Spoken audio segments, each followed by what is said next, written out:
BEd entrance exam के लिए हम टीचिंग एप्टीट्यूड के वेरी इंपॉर्टेंट क्वेश्चंस डिस्कस करेंगे। आप सभी को पता है रीढ़ की हड्डी होती है ये सेक्शन बीएड एग्ज़ाम्स की, क्योंकि 40 क्वेश्चंस यहाँ पे देखने को मिलेंगे।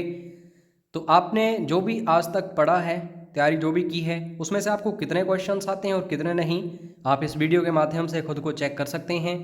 और अगर आप पेड क्रैश कोर्स ज्वाइन करना चाहते हो बीएड एंट्रेंस एग्ज़ाम के लिए, तो दोस्तों फीस 50% कर दी है।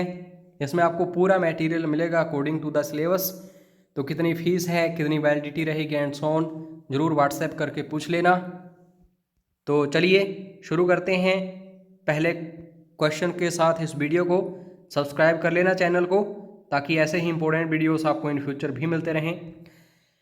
नीचे दोस्तों टीचिंग प्रोसेसेस दी गई हैं, तो इनको एक ऑर्डर में अरेंज करना है अच्छे से। और दोनों भाषाओं में आप सभी के लिए ऑप्शंस दिए हैं, तो कोई परेशानी नहीं होनी चाहिए। तो सीधे आंसर की तरफ आते हैं। पहले तो वीडियो को पॉज करके आप खुद अटैम्प्ट कर लेना। तो ये जो डी ऑप्शन है ये बिल्कुल सही है, यानी कि सबसे पहले दोस्तों कोई भी ऑब्जेक्टिव्स जो हैं, उद्देश्य जो हैं, ये तैयार करने होते हैं। उसके बाद उन सभी को रिलेट करना होता है present knowledge with previous knowledge. उसके बाद दोस्तों जो भी मटेरियल्स हैं उनकी प्रेजेंटेशन करनी पड़ती है, इवैल्यूएशन करना पड़ता है। लास्ट में जब हम देखते हैं कि कोई कमी है तो हम रीटीचिंग करते हैं। तो आशा करता हूँ आपको समझ आ गया होगा। दोस्तों पूरी कोशिश करूँगा आपको ईजी लैंग्वेज में समझाने की, बस वीडियो को अंत तक देखते रहना। ऐसे वीडियोस आपको अदर किसी भी चैनल के ऊपर नहीं मिलेंगे। अगर आप हिमाचल प्रदेश में देखो तो डैश के माध्यम से शिक्षण में छात्रों की अधिकतम भागीदारी संभव है। अगर आप टीचर हैं तो आप चाहते हैं कि हर एक स्टूडेंट जो है वो आपके साथ पार्टिसिपेट हो जाए, तो उसके लिए आप कौन सा मेथड या फिर कौन सा तरीका वहाँ पे इस्तेमाल करेंगे। तो इसको बोला जाता है दोस्तों डिस्कशन मेथड, जिसे हिंदी में बोला जाता है चर्चा विधि।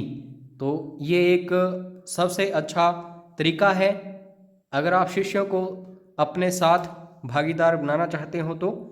उसके बाद नेक्स्ट है कक्षा में एक शिक्षक को अपनी आवाज़ की ऊंचाई रखनी चाहिए। अगर मैं वीडियो बना रहा हूँ इस समय, तो मेरी आवाज़ किस लेवल की होनी चाहिए? क्या ये बिल्कुल हाई होनी चाहिए? क्या ये लो होनी चाहिए? क्या ये सामान्य होनी चाहिए? क्या ये कुछ समय ऊंची और कुछ समय नीची होनी चाहिए? तो दोस्तों बिल्कुल सही आंसर है सी। अगर मैं इस समय वीडियो बना रहा हूँ तो सामान्य मेरी आवाज़ होनी चाहिए और बिल्कुल एक लेवल पर होनी चाहिए, ऊंची नीची नहीं होनी चाहिए। तभी आप इस वीडियो को ध्यानपूर्वक देख पाएंगे, अन्यथा नहीं। उसके बाद नेक्स्ट है अगर कुछ छात्र परीक्षा में असफल हो जाते हैं तो इसका दोष है, यानी कि किसका फॉल्ट है ये? क्या ये टीचर का, क्या ये प्रिंसिपल का, क्या शिष्यों का खुद का, या फिर किसी किताब का? तो ऑब्वियसली यहाँ पे जो दोस्तों पीपल्स होंगे उनका ही यहाँ पे दोष होगा, यानी कि शिष्यों। तो सी इज राइट आंसर। दोस्तों पेड क्रैश कोर्स में आपको एमसीक्यूज भी मिलेंगे, साथ में आपको डिस्क्रिप्टिव मटेरियल भी मिलेगा, चाहे जीके का हो या फिर जो टीचिंग या फिर एजुकेशन से रिलेटेड कमीशंस हो एंड सो ऑन। तो व्हाट्सएप करके ज़रूर ज्वाइन कर लेना। सूक्ष्म शिक्षण जिसे माइक्रो टीचिंग कहा जाता है, तो दोस्तों ये उपयोगी है जो भी छात्र होते हैं उनके लिए। तो कौन से छात्र? क्या जो दोस्तों प्राइमरी क्लासेस होती हैं उनके लिए, क्या जूनियर क्लासेस के लिए, क्या 10+2 क्लासेस के लिए, क्या हायर क्लासेस के लिए? तो यहाँ पे डी ऑप्शन जो है दोस्तों ये बिल्कुल सही है। चाहे कोई उच्च कक्षाओं के विद्यार्थी हो या फिर प्राथमिक कक्षाओं के, सभी के लिए माइक्रो टीचिंग इम्पोर्टेंट है। उसके बाद नेक्स्ट है एक शिक्षक के लिए शुरुआत में विफलता का सबसे बड़ा कारण डैश क्षेत्र में निहित है। अगर कोई एग्जाम्पल के नज़रिए से देखें तो एक शिक्षक है कोई भी, ठीक है, जब वो स्टार्टिंग करता है अपने कैरियर की तो उसको काफ़ी सारी विफलताएं देखने को मिलती हैं। तो उनमें सबसे बड़ा जो क्षेत्र होता है वो कौन सा होता है, कहाँ वो सबसे ज़्यादा विफल होता है? तो इसको बोला जाता है दोस्तों पारस्परिक संबंध। इंग्लिश में से बोला जाता है इंटरपर्सनल रिलेशनशिप। वो खुद के साथ ही अच्छे से संबंध नहीं बना पाता है जब वो पढ़ाना शुरू करता है। तो ए इज राइट आंसर। कक्षा में शिक्षक है, आप सपोज करिए पढ़ रहे हो किसी क्लास में और कोई एक व्यक्ति आपको पढ़ा रहा है और वो टीचर है, तो वो क्या होगा आपके लिए? तो वो दोस्तों आप कह सकते हैं एक लीडर होगा, नेता होगा, जो कि आपको गाइड करेगा, दिशा दिखाएगा। और जो कक्षा होगी पूरी वो एक ग्रुप होगा, समूह होगा। तो सी इज राइट आंसर। शिक्षण में मौखिक मार्गदर्शन कम से कम प्रभावी है। Verbal guidance is least effective in teaching. तो ये किस में है? काफ़ी कम प्रभावी। ये जो मौखिक मार्गदर्शन है किस शिक्षण में? तो इसको हम स्किल्स बोलते हैं। स्किल्स का मतलब होता है कौशल, ठीक है। तो जब तक आप प्रैक्टिकली कुछ नहीं करेंगे तो मौखिक रूप से कुछ होने नहीं वाला है स्किल्स के लिए, कौशल के लिए। तो डी इज राइट आंसर।